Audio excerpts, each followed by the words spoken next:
I'm Avery, standing in the middle of my farewell gathering, looking around at the faces of my colleagues. I can't help but reflect on the journey that led me to this moment. It all started with a seemingly innocent announcement that shattered my expectations and set in motion a chain of events I could never have predicted. I had been working at this major technology consulting firm for 4 years. I was the one who always stayed late, took weekend calls from panicked clients, and turned around impossible projects that no one else wanted to touch.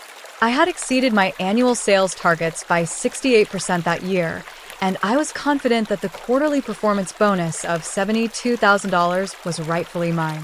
But then, during a meeting, the division head, Mr. Thompson, announced that the bonus would go to a 22-year-old summer intern named Lily. Lily had only been with the company for 10 weeks. As Mr. Thompson explained how Lily had shown exceptional promise and innovative thinking, I sat there in disbelief. The conference room felt like it was closing in on me. Lily was from a small town called Rosewood. She mentioned it during her first week of training. Her parents were simple folks, hard, working, and honest. Her father was a carpenter, and her mother ran a small local diner. I later found out that Mr. Thompson's family also had deep roots in Rosewood. One day, I overheard him on a call talking about visiting his grandparents' old house there. After the meeting, Lily approached me with a look of genuine concern on her face. Avery, I had no idea about this. I feel so bad that you didn't get the bonus. You've been so helpful to me, she said softly. I looked into her sincere eyes and realized that she was just an innocent young woman caught up in a situation beyond her control. I forced a smile and said, "Congratulations, Lily. You really do deserve it." That night, I called my brother, Ethan. "They gave away your bonus?" Ethan's voice crackled over the phone. "Avery, that's crazy. Why don't you file a complaint?" I stared out at the city lights and replied, "It's not that simple. I think I know what's going on." I started to notice the favoritism. Mr. Thompson gave Lily the easiest client accounts. He praised her for ideas that other team members had come up with weeks ago.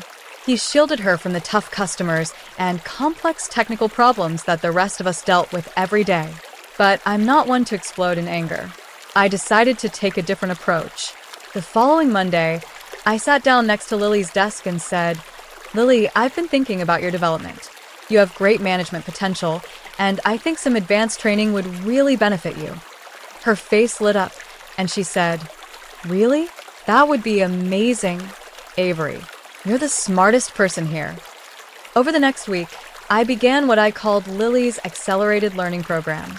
I taught her our most sophisticated client management techniques, the complex analytical frameworks that took me 2 years to master, and the intricate technical specifications that even senior consultants struggled with. I showed her how to create comprehensive project timelines and explained the complex relationship dynamics within our biggest client organizations. I walked her through advanced negotiation tactics that required years of industry knowledge and relationship building experience. Lily was eager to learn, taking detailed notes and asking intelligent questions. Under normal circumstances, with proper time and mentorship, she could have become an excellent consultant. But Mr. Thompson had rushed her into major responsibilities based on his personal connection to her family, not her actual capabilities.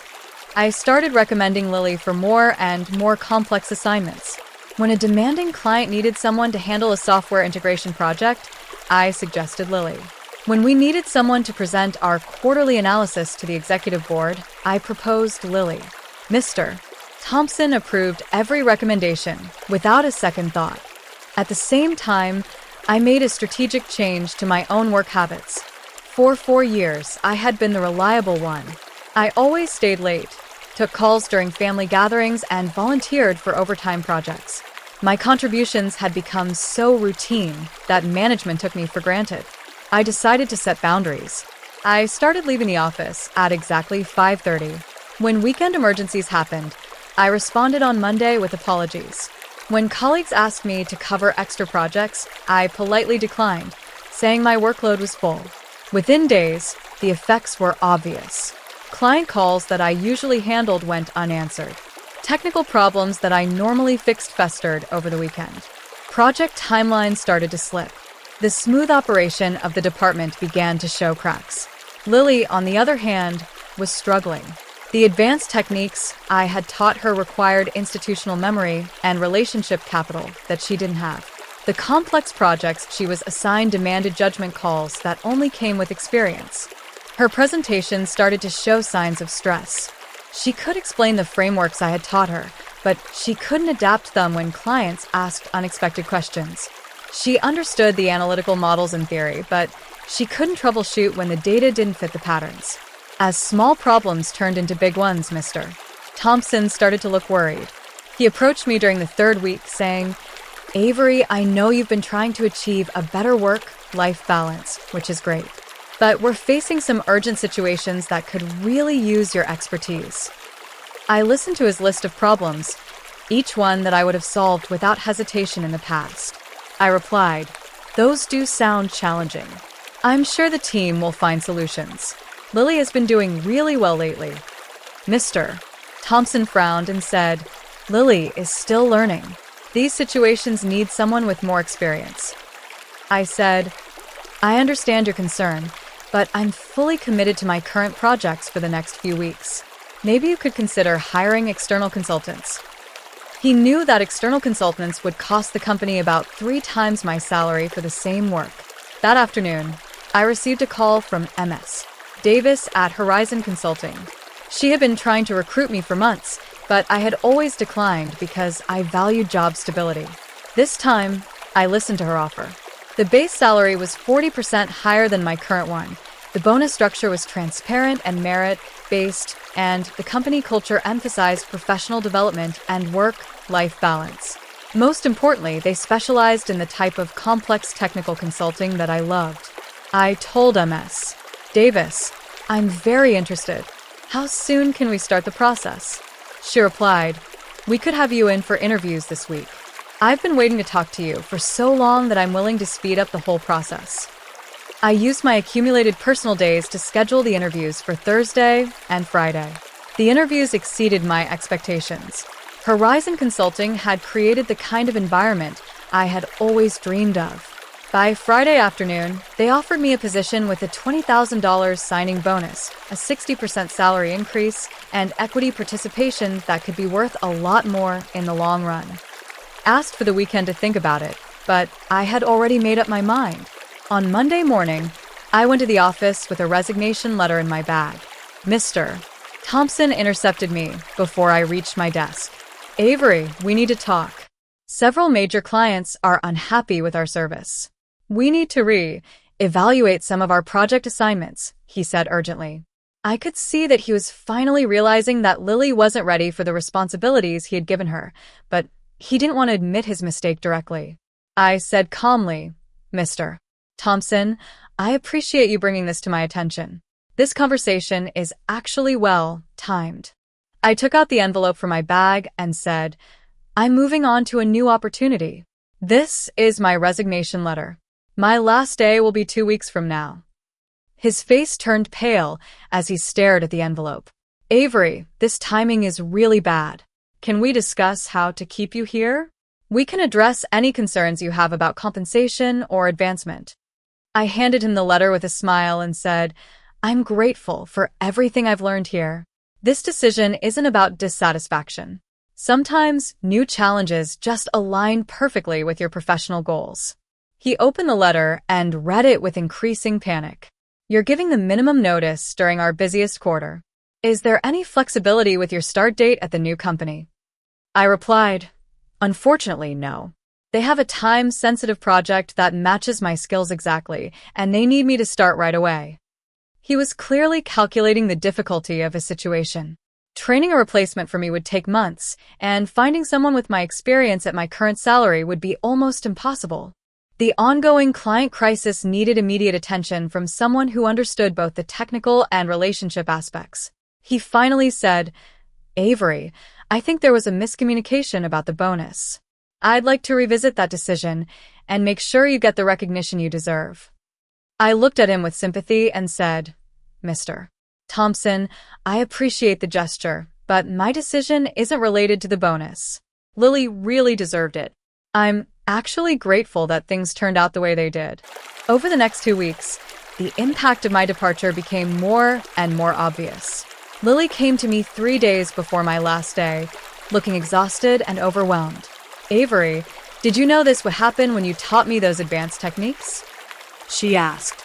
I thought for a moment and said, "I knew you were smart enough to handle complex challenges, but I also knew you needed to learn how to solve problems on your own."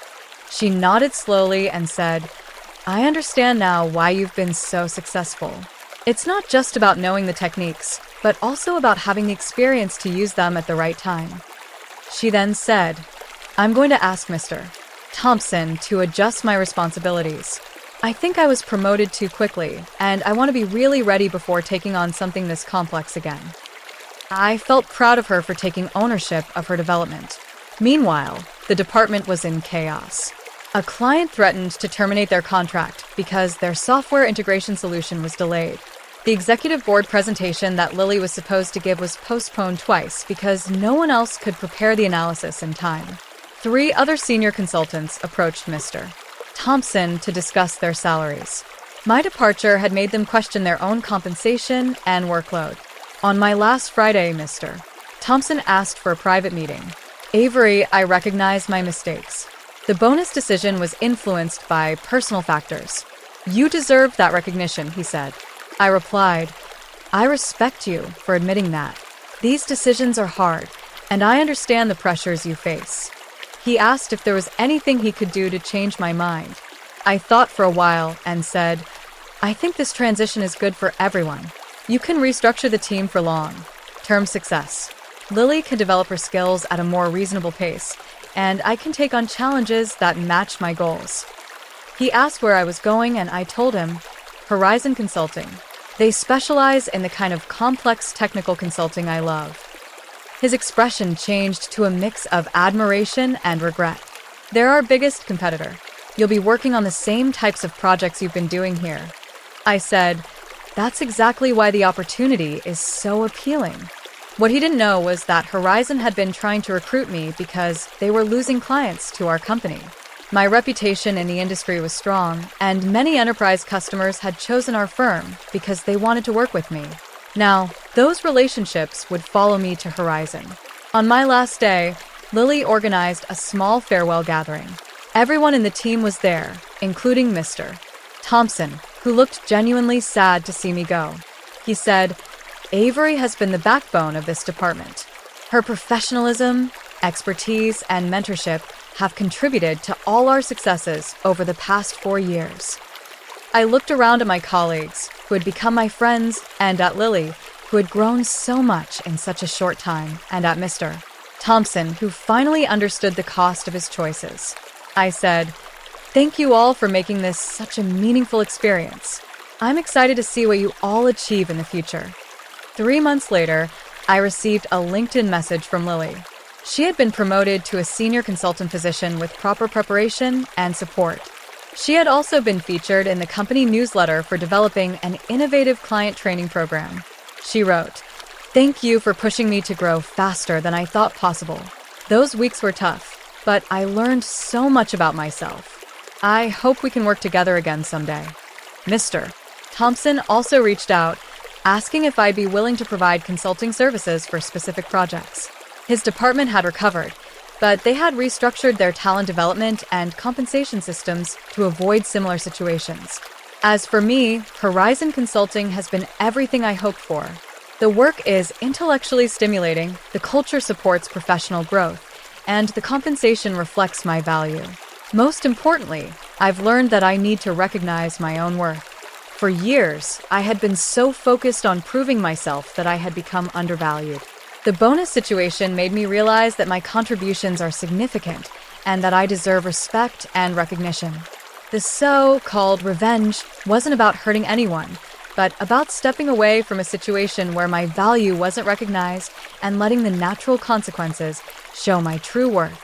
If this story resonates with you, if you've ever felt undervalued at work, please like this video and share your experiences in the comments.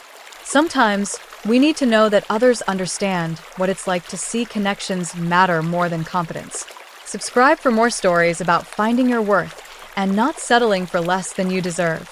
Because your value doesn't depend on others' recognition. You get to decide when enough is enough.